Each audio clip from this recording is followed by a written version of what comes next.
to look at a game, just play it on ChessKid. And you're better off looking at these than Grandmaster games, because these are games where you can examine the play on both sides and see mistakes as they're made. You're not going to understand the Grandmaster mistakes unless they just outright blunder. And I couldn't tell you the last time a Grandmaster just tossed something well, although I'm sure it happened. But G3 doesn't help White's game. What does it do? Well, the bishop already had a diagonal to go to. Now he's created another one. Now it can transpose into some of these kings in the attack positions, but it also weakened the f3 square. So black makes a threat. So White's game's okay. He's just not being aggressive. And now he's being aggressive. But what's White? One thing White's done wrong here is White's made 4 pawn moves to start the game. Now, unless you're the only time that usually happens is if White's playing against the Alekhine defense. E4, knight f6, e5, knight d5, d4, black plays d6, White plays c4, black moves his knight back to b6, maybe White plays the 4-pawn attack, f4. White's made 5 pawn moves in a row. Okay, so this is logical by black. Since White's not developing, let's strike in the center. So White needs some development. What he does is he captures this and brings the knight into play. Look, nothing developed. So it's probably time for like knight f3. Instead he moves a pawn again. And now, let's see. This has got to be a bad move. Better would have been bishop e2, I think. Now black can play knight takes e4, gain a tempo on the queen. I don't think his move was wise, although it can work out. Now White has to take. Now, here White could play bishop g2. But he's still going to lose this pawn on e4. He checks. Now black could play c6, and suddenly, White's looking at 2 pieces under attack. So, White was his own worst enemy in this opening, and now he's down a rook. And he lost a pawn. And black's happy to trade queens, because he knows he wins the endgame. And black is just busy collecting pawns, and White's down a rook. Now he's lost casting privileges.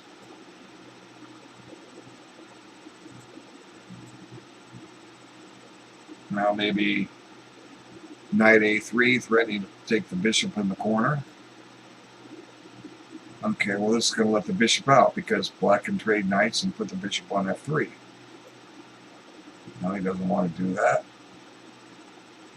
But he is threatening, this pins the bishop. So, if White plays rook takes h1, black can play knight takes d2, and White can't recapture. So has black made a good move here? If White plays knight takes knight, black takes with his bishop on f3. If White takes his bishop on b6, and after black retakes with the pawn, his knight on d2 is now protected. So black has made a good move. And now the bishop's going to get out. And, White's just down a rook. And, White, let's just, now here. You got the king cut off. White, why let him get out? Let's try to corral him here. Okay. So how can we do that? Well, we need this rook into play. That's a start. And, rook e8. The idea of bishop h5, and then playing rook f3 check. Now start somewhere. Play for mate here. You're winning pawns. You don't need the pawns. The king's out in the open. Let's go get him. And he's not even trying to get the king. Now what is this for? Oh, he wants to advance his f pawn. Well, White could have just took it, but oh well. Now White has pitched his bishop,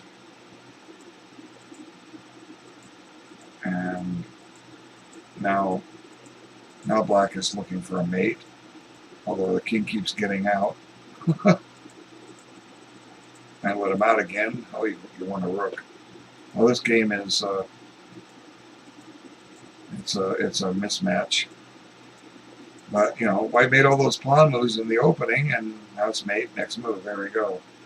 Okay, kaboom. Okay.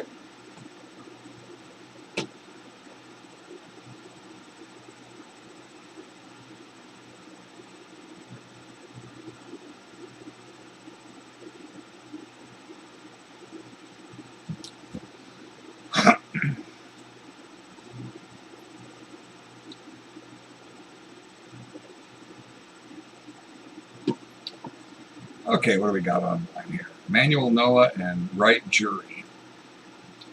Oops, wrong button. So this one. Okay, oh good, it just started. It's a 5-minute game. What's happened? White's got pieces out, Black doesn't. Let's go ahead and watch it. Okay, White's got a lot of light squared weaknesses on the king side, but he does have a light squared bishop. The bishop that Black has is a little bit neutralized by the presence of the white pawns. Now White's trying to set up a checkmate with queen d3. See, what did I tell you? So knight f6, maybe? Don't weaken your pawn structure. Very good. Okay, he made a good move. He defended, improved the position of his knight, and didn't weaken his pawn structure. So White may try to castle queenside here soon. You know, his idea here is advance the pawn and deliver the mate. So looks like maybe Black went a little too quick. Yeah, White just won a piece. And White's threatening knight takes h7. But there's a rook down there. He just took it. Now, Black has to be careful. I guess he's safe here. Take with the queen. Don't take with the pawn and mess up your pawn structure. Okay, he's going to run out of checks down here. So Black is up the exchange. So they're, you know, even in a 5-minute game, they're going too fast. You know, White's played 19 moves in 27 seconds. He's almost moving a second per move. You know, the only thing he's gaining out of this is a time advantage. Looks like White has forking threats on c7, but he's also got to watch out for queen g1. So there comes queen g1. There goes the rook in the corner. Or you can... And Black is up a rook. Oh wait, yeah, the rook is protected. Okay, he didn't, you know, didn't take the rook. Maybe he thought he was going to lose it, but queen takes d4 is check.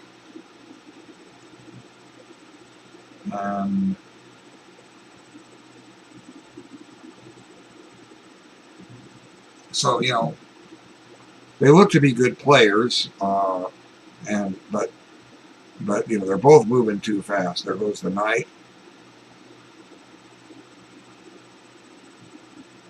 But White was definitely his own worst enemy. He's got a 5-minute game, and that's 300 seconds. If you go 40 moves, you have.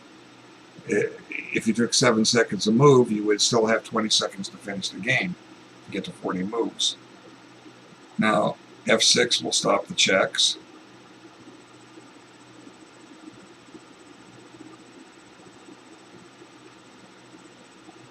Okay, now let's play rook c8 and force. Look how that works too.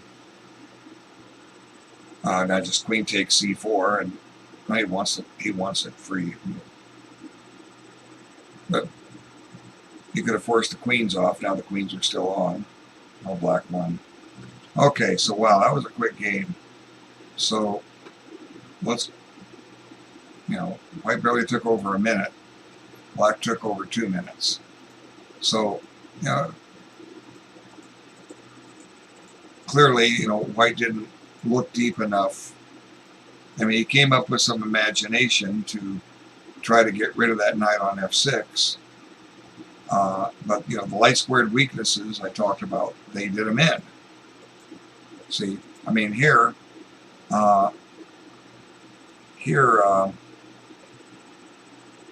white is trying for the attack. What was I saying? Black will probably castle queenside soon. That could have made a difference if white had castled queenside. Now, obviously, you can't play knight takes g4. You get mated. So, now this looks like a great move, but the problem is, for white, is that the knight on f3 was pinned, and black appears to be able to get away with this. So, right now black is down. No, black is ahead the exchange plus 2 pawns. And white gets 1 pawn back, and obviously black can't take the knight. But he does the right thing. He makes room for his king. And, white gets his check on h7, but it runs out. So, and I thought black made a very good move here. This is a great move. Queen g5. It threatens the check down here on g1. See, the white checks are going nowhere.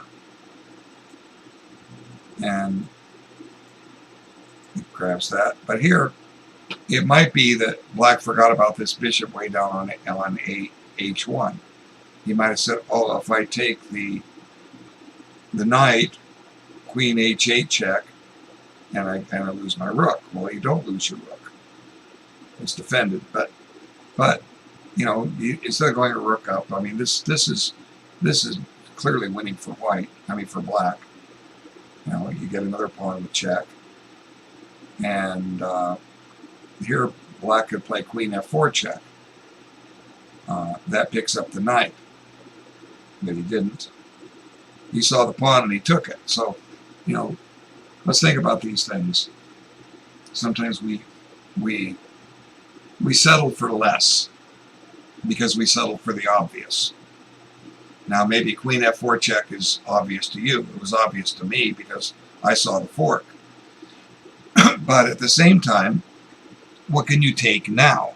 You could take the knight in 2 moves. You could take the pawn in 1 move, which is easier to see. Well, the pawn in 1 move. So, unfortunately for white, even though black missed the win of the knight, he's still losing. I would lose with white here against either one of these players or any of you watching. I'm sorry, I'm busted. And now queen c5 check will pick up the knight. We don't want to play rook c8 because then queen h8 check and white wins the rook. And then black is struggling.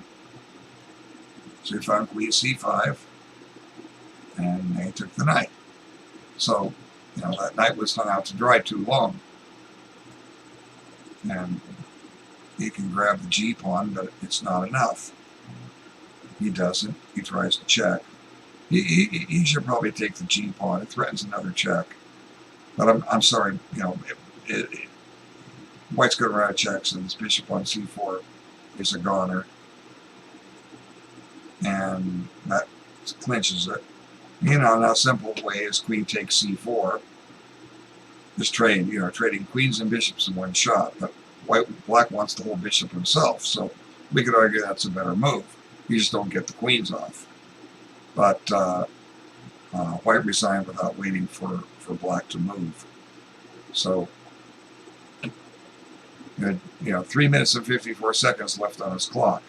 Means he spent 66 seconds on 31 moves. Just barely over 2 seconds a move. And black spent 2 minutes and 9 seconds, 120 seconds, 129 seconds on 31 moves. He took about 4 seconds a move. So, but we do have tactics. There were some, they had some reasonable moves. They just couldn't see them through because it's too quick of a game. Now let's come back to this position here. Now let's assume this isn't a blitz game. Let's assume this is a tournament game where where they have an average of 2 or 3 minutes a move to make. Now, see, what White is trying to do is White's trying to find a way to checkmate. That's what he's trying to do. So he knows if he gets rid of that knight, that there's a mate on h7. Now, in a slow game, that's too much to ask for too quick, especially against a position that's well developed. See, Black is just as well developed as White is. Black's castled, White hasn't. White has his queen out, Black doesn't. So, it entails risk, but let's consider an alternative plan. Knight g5. Now, the flaw with this is bishop takes rook. But let's look at it. But the attack gets off a little quicker. Now, Black can play knight takes h7. Okay. Now, once again, Black cannot play knight takes knight. He gets mated.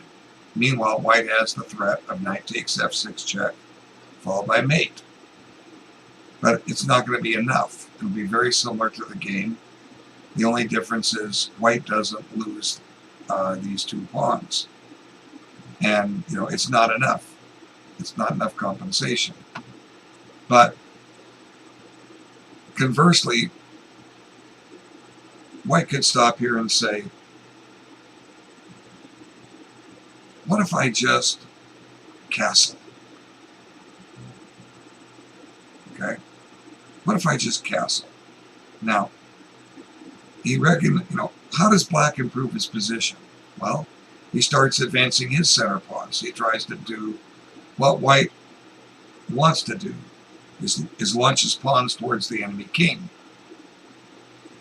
And, it's like, if you follow baseball,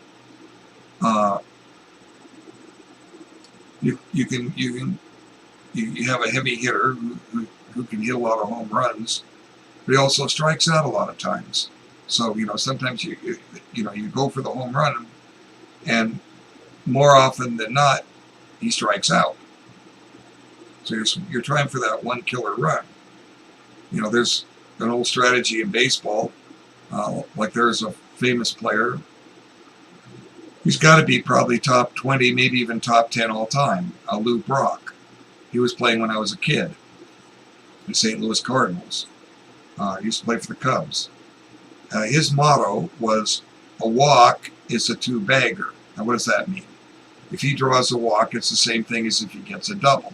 Well, why? Well, because he was the stolen base king for years, until Ricky Henderson broke it. The guy was fast. So if he walked, he was getting up on second base. He was their leadoff hitter. So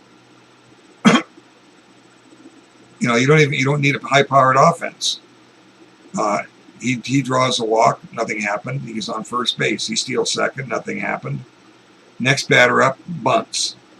He's over on third base with 2 out. I'm sorry, with 1 out. Now, if the next batter up hits a fly to the outfield, he's going to tag up and he's going to score. 0 runs on 0 hits. I'm sorry, 1 run on 0 hits. You don't need to swing for the fences. So, White needed to recognize, the weakness he created here on G3. And when did he do that? Let's look at it here. He did it to defend his pawn. Now, logic says, or at least my logic says, if you're not sure what to do to develop a piece, knight e2 will defend the pawn, and it won't put the knight on the best square, but it will defend the pawn. Queen G4 is an interesting move. It attacks the pawn on G7 and protects F4, and it also protects G2. Queen F3 is an interesting move. It protects the pawn, and it keeps black from advancing his B6 pawn. So Knight H3 is an interesting move. We're still going to target G5, maybe if we're going to try to set up a mate, but at least we got a piece out. See, G3 does not develop anything. It just creates light square weaknesses. So,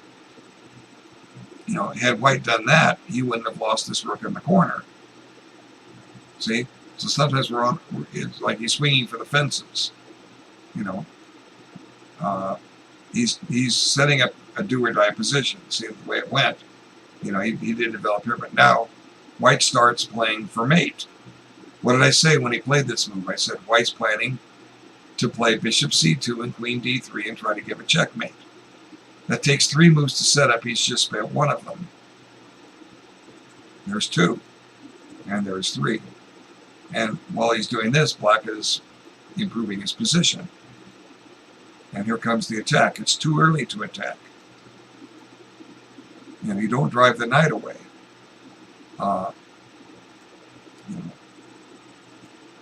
Because there's a flaw, a fly in the ointment. Just make room, and White's attack has run its course. See, now Black has a winning game, and as I say, Black made a tremendous move here. Amazing for playing at 4 seconds a move. So I don't think I can beat these guys every single time in blitz chess. But Black had a great game. Okay, let's move over to another game.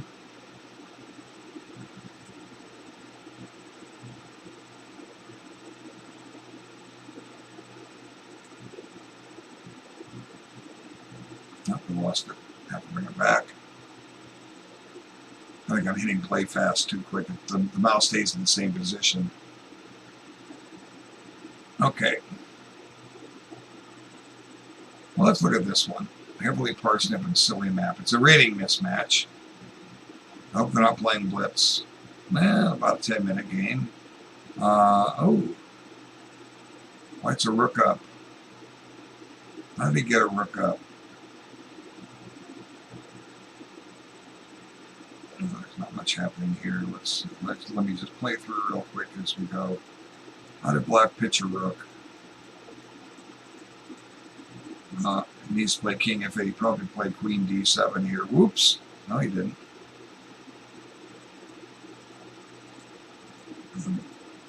There's the exchange. And now he dropped the knight on d7. Okay, so we're not going to look at this game. This was just turn off the lights, the party's over. Turn out the lights, the party's over. For those of you old enough. Monday Night Football back in the 70s. Howard Cosell, Frank Gifford, and Dandy-Non Meredith broadcast the games, and Howard Cosell was a legend in his own time. Dandy-Non Meredith was a Southern guy, but cowboy type guy. I think probably played for the Cowboys. And when the game was out of reach in the 4th quarter, he'd start singing, "Turn out the lights, the party's over." Okay, let's try to find a close rating duel here. Let's see. I hope you're playing a slow control. Not really. Well, this is interesting. White sacked a piece when he's way behind in development. Oh, they're playing a 5-minute and 5-second increment. I guess you can see the time. Okay. How did I get that up? I can't get it back now. Current game. Okay, so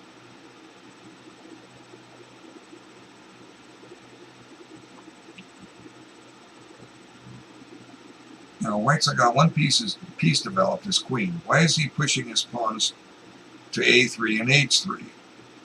Now this is, like I say, this is I call the internet defense, invented by 10,000 novices to chess all over the world, and it's still being discovered today.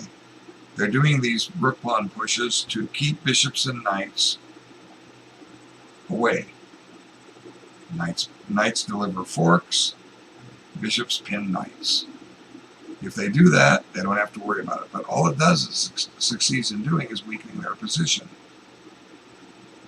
So black can't castle, but he can castle by hand. Now here comes a nuisance check. So the black king is displaced. White is basically playing about 5 seconds of move because that's his increment. And we'll watch this for a while.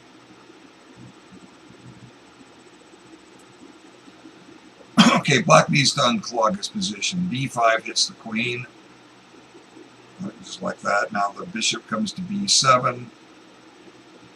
But we got to chase that bishop out of g6. You know, I'm trying to find a way to get that king tucked away on the queen side, and the path is not there. And white still has nothing about black one. Okay, he should have played on, but let's look at this.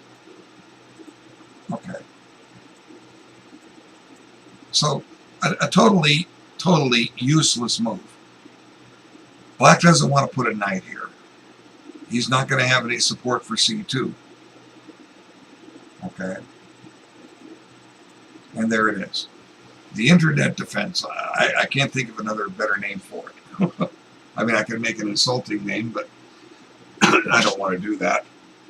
You know, but now black cannot pin any knights. This bishop can't pin this knight. This knight can't come here and do a fork.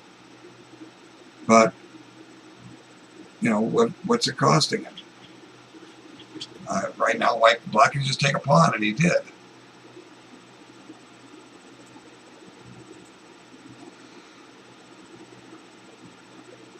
Well, I suppose black could take this pawn, but white could take this pawn, but black's ahead in development. One of the reasons he's ahead in development is because white stopped to shove these rook pawns. And that's not a good move. You're shutting in your own d pawn. And that's not a good move because you're attacking without anything to back it up with. And now black decides he's going to play the internet defense. And you know, I guess he's preparing b5, but I'm going to make a joke. I say these moves that keep bishops and knights out of those squares. Well, this bishop's not getting there. The queen's in the way. And the knight on b1 has no legal move. That's not getting there either. I mean, at least not now.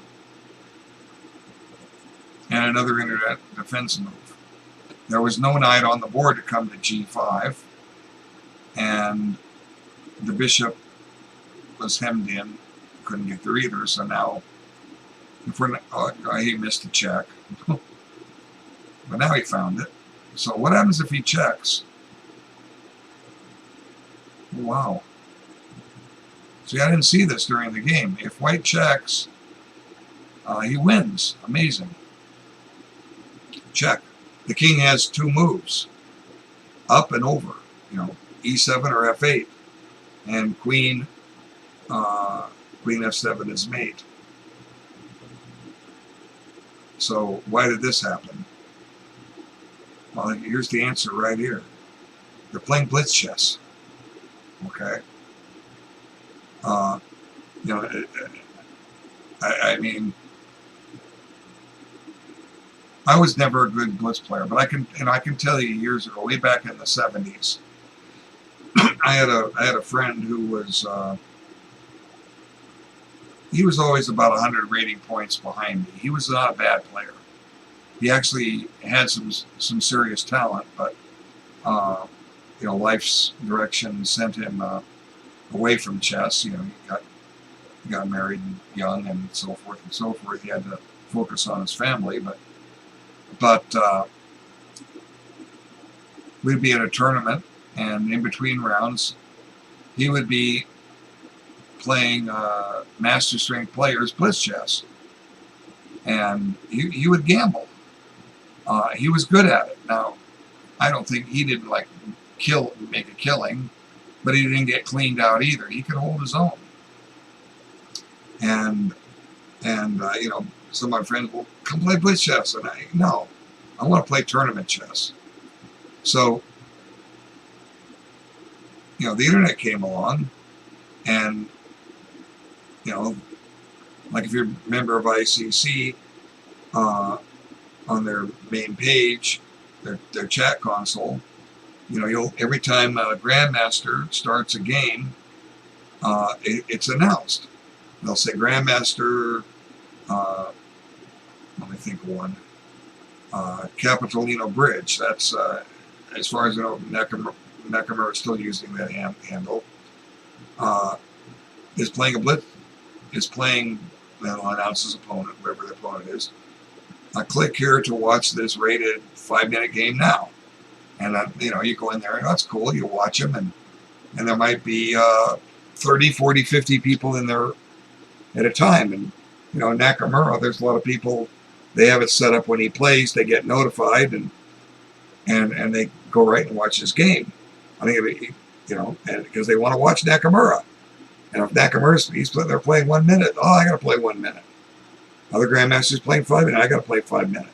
And they run these blitz tournaments. Chess.com does it too.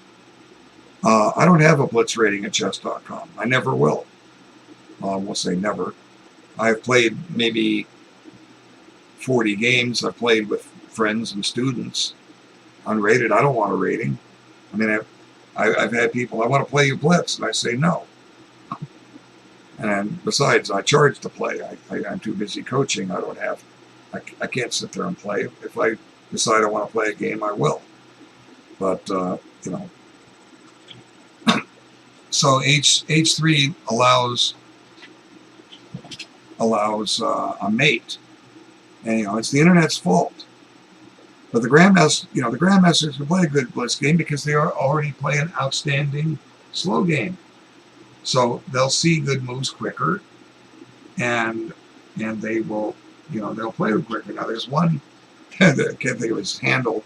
There was one grandmaster on ICC that was so bad, he finally took the grandmaster handle off of his name because, you know, I mean, he was losing a lot of weak players. I never played him. I wouldn't care if I didn't. I don't care if I didn't play him. But he was so bad at blitz, but most of them, they're good at blitz because they're good at chess. So, you know, I mean, it's sad. But we can learn something from these games.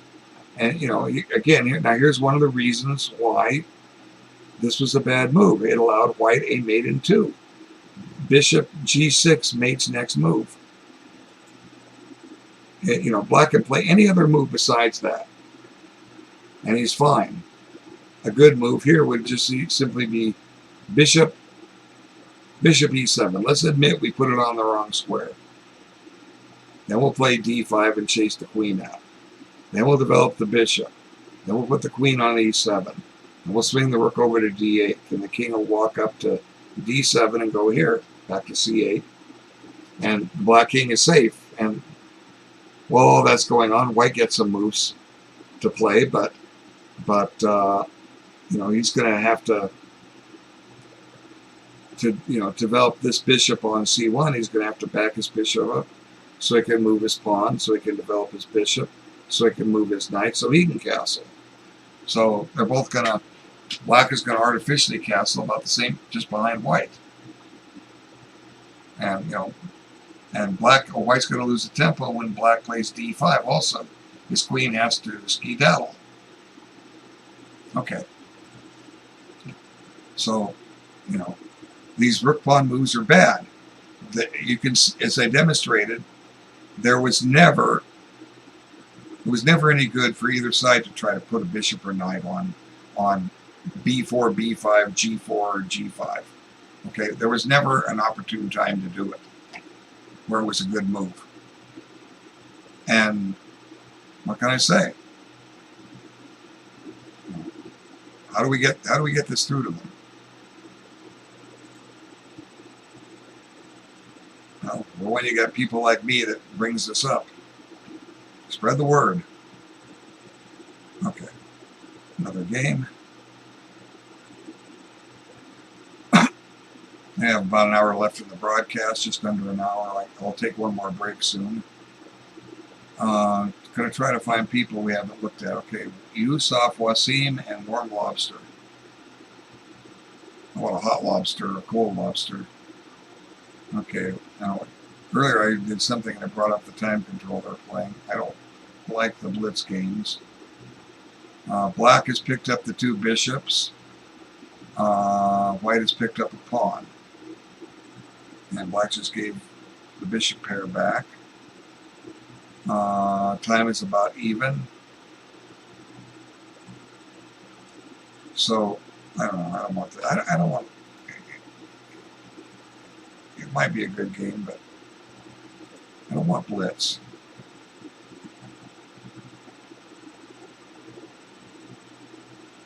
So you got to be able to think. And, you know, let's see, left cash and friendly C. Yeah, I left my cash at the casino. All right. Okay, what's happening here? I got slow time control. Okay.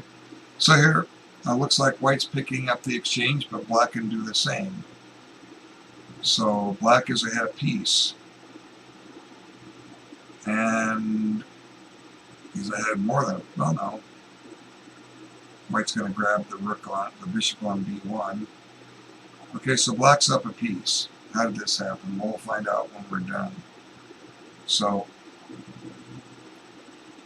I'm going to take one more break and let you guys watch this game. If they take their time, it'll go a little while longer. I'll apologize if the game ends. But, you know, here black is just happy to trade, and white shouldn't be. As you save the knight and start advancing the c-pawn, I suppose. That saved the knight. Well, the c-pawn looks like you could get deadly in a hurry.